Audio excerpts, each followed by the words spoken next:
सच्ची घटनाएं। एक बूढ़े व्यक्ति ने एक जवान व्यक्ति को पिल्लर से सटकर बहुत ही निराश देखा तो पूछा, बेटा तुम ऐसे क्यों दिख रहे हो? तो इस जवान ने गुस्से से कहा, जाओ अपना काम करो, माइंड योर बिजनेस, इस तरह कहा। लेकिन उस बूढ़े व्यक्ति ने बड़ी नम्रता के साथ में ये कहा, यही मेरा काम है बेटा, दिस इज माई बिजनेस, ऐसे कहा और एक विजिटिंग कार्ड निकालकर इस जवान को देकर कहा, यदि तुम्हें प्रार्थना की मदद चाहिए तो मुझसे आकर मिलो बेटा, ऐसे बड़े प्रेम से कहकर वहां से चले गए। वो बूढ़े व्यक्ति अपने घर जाकर दरवाजा बंद ही करने वाले थे तो वहां पर ये नौजवान उपस्थित हो गए और उसने उन्हें अपने सारे दुख और पीड़ा सुनाई। तो इस बूढ़े व्यक्ति ने उन्हें यीशु मसीह के बारे में बताया, बड़े प्रेम से इन्हें तसल्ली देकर इन्हें उद्धार की ओर लेकर आए। ये बूढ़े व्यक्ति कौन है क्या आप जानते हैं? ये हैं D.L. मूडी। इस संसार में ये गरीब परिवार में पैदा हुए। अपनी माँ और अपने परिवार की देखभाल करने के लिए काम की आशा करते हुए ये अपने अंकल की जूतों की दुकान में काम करने लगे। लेकिन जबकि वो उस दुकान में काम कर रहे थे तब एक संडे स्कूल टीचर ने बोला हुआ वाक्य इनके हृदय में बस गया।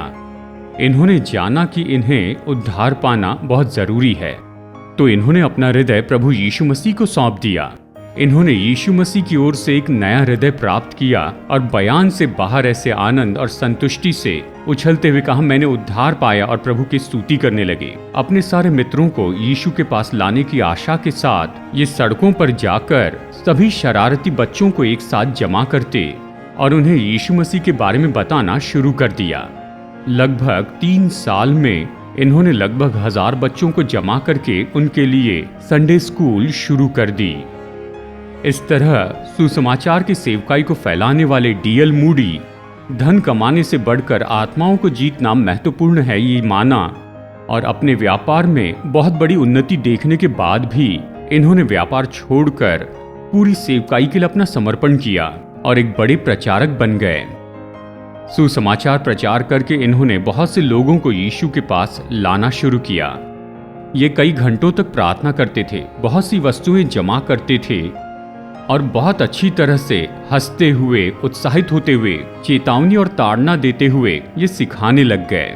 इनकी सरल शिक्षा बहुत से लोगों के हृदय को छूने लगी।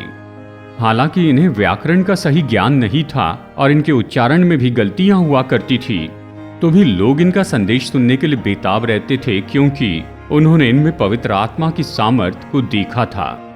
इन्होंने बहुत सी आत्माओं को जीता। इन्होंने मैगजीन प्रिंट करना शुरू किया। इनके जीवन काल में हालांकि इन दिनों जैसे टीवी, रेडियो, इलेक्ट्रॉनिक मीडिया नहीं होते हुए भी इन्होंने 1 करोड़ लोगों को सुसमाचार प्रचार किया। अंत में 44 साल की सेवकाई करने के बाद अपनी मृत्यु शैया पर कहा, आहा ये तो मेरा अभिषेक का दिन है, ये कहते हुए अपनी आंखें बंद की। प्रभु अपने राज्य में इन्हें जो जीवन का मुकुट देने वाले थे उसे पाने के लिए चले गए। इस कार्यक्रम को देखने वाले मेरे भाइयों और बहनों, एक जवान व्यक्ति के रूप में D.L. मूडी ने अपना जीवन प्रभु के हाथों में सौंपा। ये करोड़ लोगों के लिए या दूसरे शब्दों में करोड़ों लोगों के लिए आशीष का कारण बन गए। आपके बारे में क्या? आज ही प्रभु यीशु को अपना उद्धारकर्ता ग्रहण करें और अपनी जवानी उसे समर्पित करें, तो आपके द्वारा भी परमेश्वर महान काम करेंगे।